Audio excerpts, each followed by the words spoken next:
ඉරිසියා නොකරන කෙනා ළඟට අහක යන සම්පත් එනවා. හොඳට මතක තියාගන්න මේක. අනිත් අයගේ දියුණුව, යහපත, හොඳ දේවල් දැක දැක හිතෙන් සාදු කිය ඉන්න පින්වත්නි. ඒ දේ ඔබට සසරේ ලැබෙනවා. අනුමෝදන් වෙන දේ සසරේ ලැබෙනවා. ඉරිසියා කරන දේ සසරේ නැති වෙනවා. සමහර අය හොඳ පෞල් ජීවිතයක් ගත කරනකොට, නෝනයි මහත්තයයි හොඳට ඉන්නකොට ඉරිසියයි. ඊට මොකක් හරි වාදී වුණ යමක් හරි කරනවා. වෙන්නේ උපනෝපන් ජීවිතේ, පෞල් ජීවිතේ කඩන බලයි. පෞල් කුඩුම්බියක් විදිහට පෞල්ලේ සියලු දෙනා එකට සමගියෙන් සතුටින් ඉන්නකොට ඉරිසියයි. මොකක් හරි ආදිහුණියමක් කළා හරි ඔබ නැති කරනවා. සංසාරේ පෞල් විසිරිලා යනවා. තමන් කරන දේ තමන්ට නැහැටි. කවදාවත් ඉරිසියා කරන්න එපා.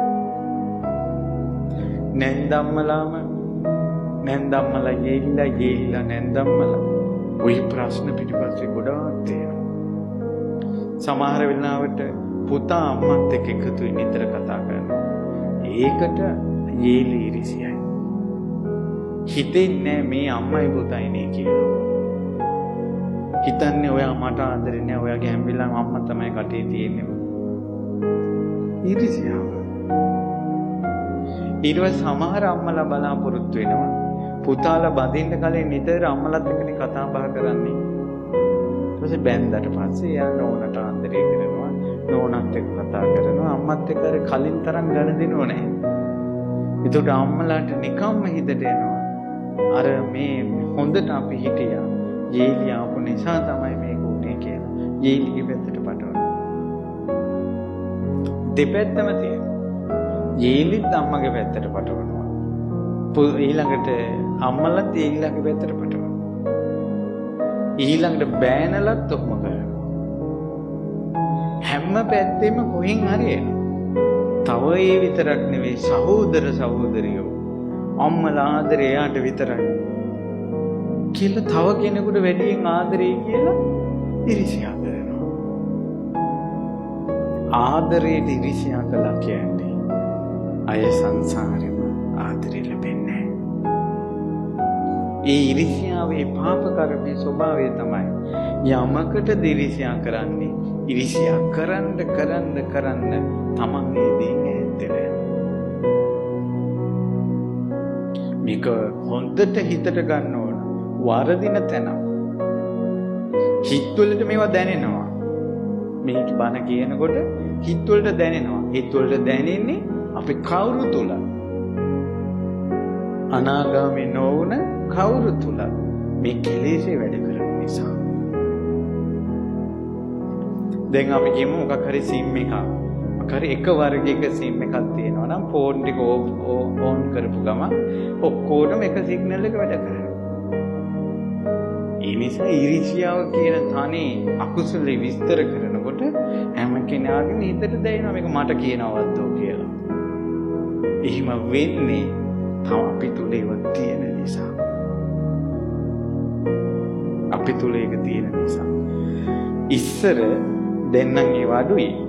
ඉස්සර ඔය තිබ්බනේ සමාන පතිනි. ඒ කියන්නේ බිරින්දෑවරු එක්ක දෙන්නේ තුන් දෙනෙක් විවාහ කරන එක ගෙදර ඉන්න එක. එක ගේ කෑම.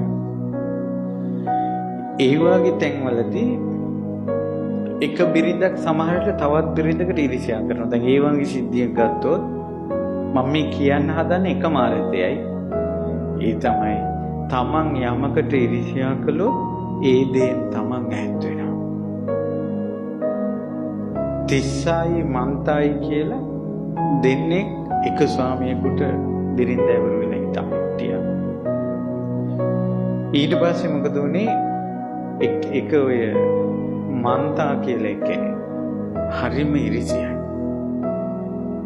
මේ ගෑනු කෙනා මැරුණා. මැරිලා ප්‍රේතයක් වුණා.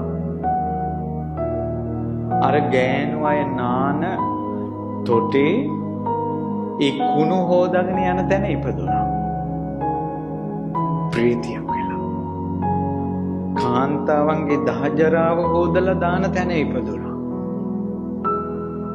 කොහොමද? ඇයි අර කුණු ටිකට ඉරිසියා කළේ නැහනේ? එතන හිටියා. ඉරිසියා නොකරපු තැනට යන්නේ. කුණු ටිකට ඉරිසියා කළේ නැහනේ. වලන් හොදලා විසි කරන තැන ඉරිසියා කරන්නේ නැහනේ. එතන උපදිනවා. ඇඟේ නූල් පොටක් නැහැ. අසුචි ගඳයි. මුළු ඇඟේම පස් විහිරිලා. දාඩිය පෙරාගෙන ඉන්න මිනිස්සේ දූවිලි වේලිච්ච පස් ගොඩක් කරන් මෙහෙම ඇඟට දාගත්තට පස්සේ එයා ඉන්න විදිහ හිතෙන් හිතන්න ඒ වගේ මේ ප්‍රේති ඇටසැකිල්ලක් විතරයි. නූල් පොටක් නැහැ.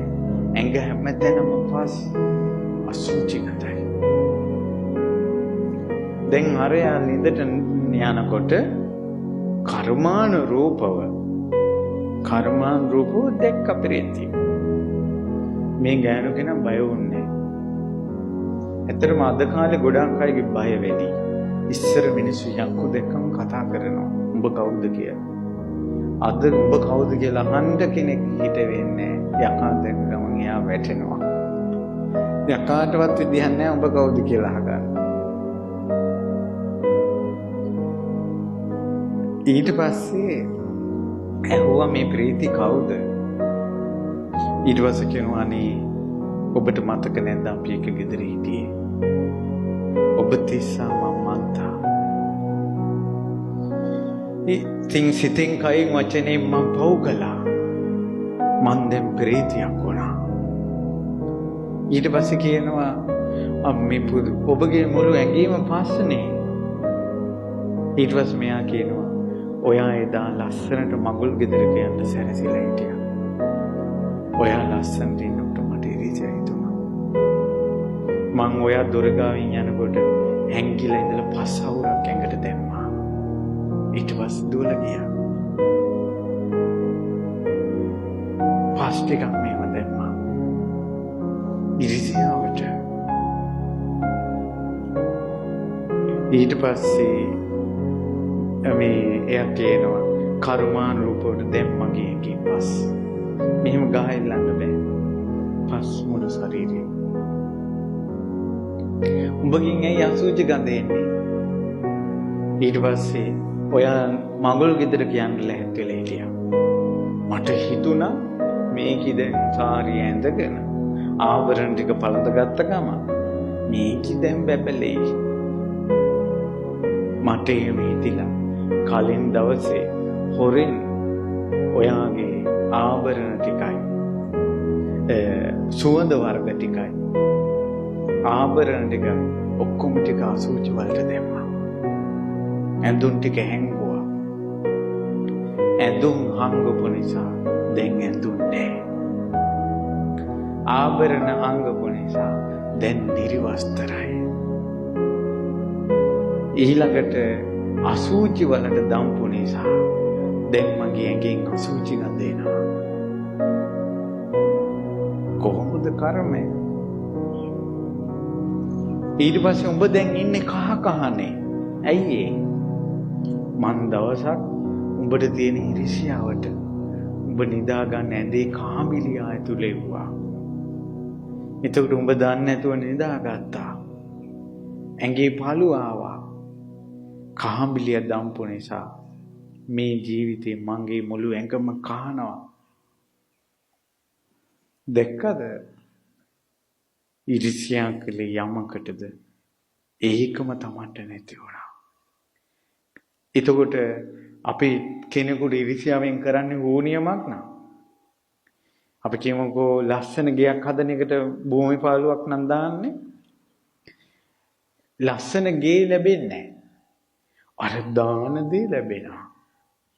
දැන් මේ හෝනියමන්නේ සංසාරේ අහක යන හෝනියන් වදිනවා. ගෙයක් ගන්න ගියත් භූමි පාළු දාපු ගෙයක්මයි ගන්න හිතෙන්නේ. හෝනියම් තියෙන ගියක්මයි ගන්න හිතෙන්නේ. කර්මය. කර්මය. එක හෝනියමක් අපිට වදින්නේ අපි සංසාරේ නොකරලා තිබ්බනම්. අපිට හදි හෝනියම් වදින්නේම අපි සංසාරේ කළා. නොකරපු දේවල් ලැබෙන්නේ. ඒකයි කවදාවත් පාරේ මැරිලා ගියත් කණ්ඩ බොණ්ඩ නැති වුණා. තවත් කෙනෙකුට වින කටින්න නම් එපා. වින කටින්න නම් එපා. සංසාරෙම වදිනවා. එක ජීවිතයක් නෙවෙයි දෙකක් නෙවෙයි. ජීවිත කෝටි ගාණක් වදිනවා. ඊට පස්සේ කියන නම් වනම් නරක වචන ඉරිසියාවට කෙල්ලෙක් අල්ලපු ගෙදර කොල්ල තමන් බඳී කියලා හිටියා. ඒ කොල්ල වෙන කෙල්ලෙක් ගෙනාවා. දැන් මේකිට හරි ඉරිසියයි. එදා බැඳපු දවසේම මේ කෙල්ල බැලිකික්කියක් ගෙනාවා අල්ලපු ගෙදර ඒ කෙල්ල.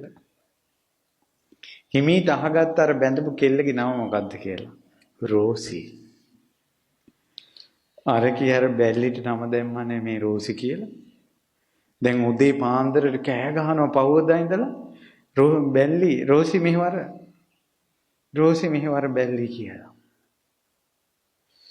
අරේ නානකොට මෙහි අර බැල්ලිව නාවනවා. රෝසි බැල්ලි තෝ නාන්න ඉරිසියාව.